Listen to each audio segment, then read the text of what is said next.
All right, guys, look at that. I stuck the headlight in just to make sure my gap was still good, and my gap is good. It's all out of the booth. You can't tell where I blended that color off. Obviously, I cleared the whole fender. You saw that. But remember, I stopped the color about right there and blended it. That turned out excellent. And as far as the, this is the tricky part. There's the bumper repair. You can't tell where I blended or where I stopped the clear. Now, just to give you guys a disclaimer, there is a lot of body shops out there that totally refuse to do a burn-in, a melt-in blend, excuse me, where you melt the edge in. They just refuse to do it. They'll paint the whole bumper, and that's fine. I'm not saying that's wrong. Their claim is that eventually that it will peel where I blended it. And you know what? If you don't do it correctly, that is true. And eventually, let's say 10 years from now, if this thing sat out in the sun, that blend may let go a little bit. But I got news for you.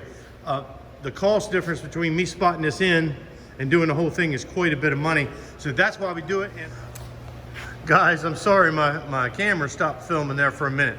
The reason why we do it is cost. If we were to paint the whole thing, I would have to take all the grills and all the lights and all that stuff out. And a lot of times, if this job had only been this bumper, I could have left this bumper right on the car and spotted it in right there. And let's face it, bumpers are the first thing that gets hit. I mean, that's why there's like bugs and chips and stuff like that all over bumpers.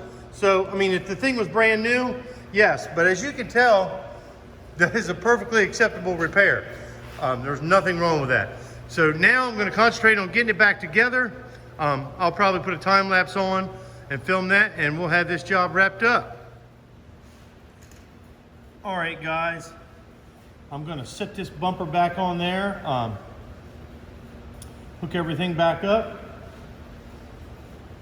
I'm probably gonna do it on time lapse just to keep this video short.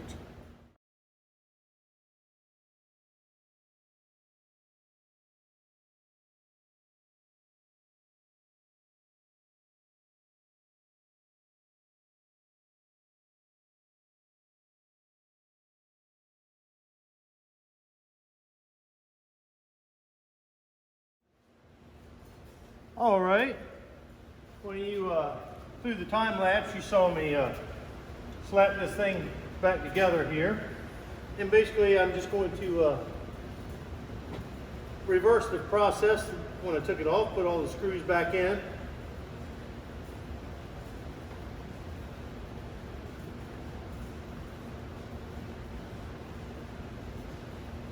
So I'll probably put it on time lapse again so you can won't burn up so much time.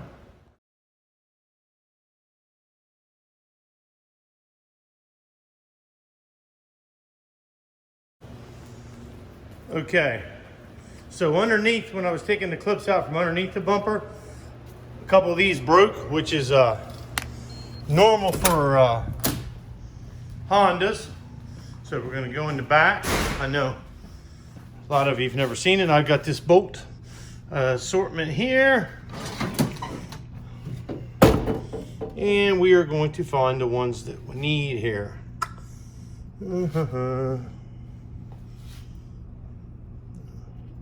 Okay, got two new ones. See, this is the kind of stuff that you guys don't realize. I have to keep this kind of stuff inventoried. That stuff isn't free, and we got to make sure that we bill the customer for it. So now I believe I have all my clips that I need and my bolt bucket. That's what I've been working out of. I'm going to lay underneath of it now, and I use cardboard a lot to lay on. It gives me more room than the creeper seat does.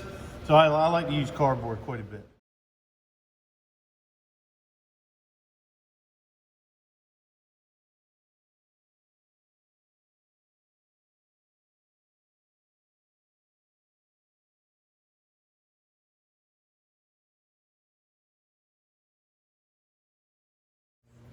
Now what I got to do is button up the top of this thing.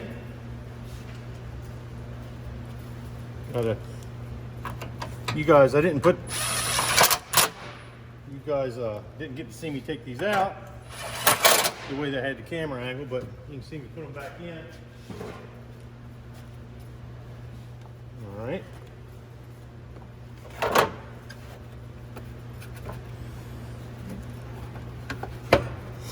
This is the fresh air. It goes into the air box for the breather.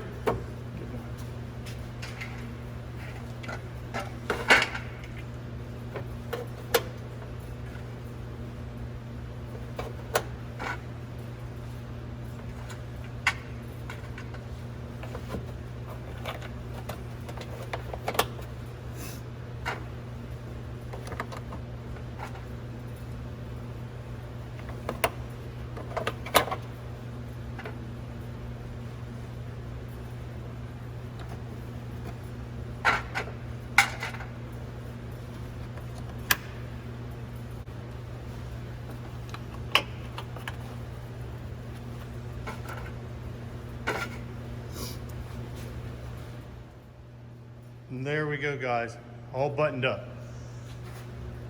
Dents all gone, blended, the scuffs in the bumper are gone. All back together. As we would say in the body shop, there goes another one. Hope you learned something from this. Pay attention, there will be some questions about these videos. Thanks for watching.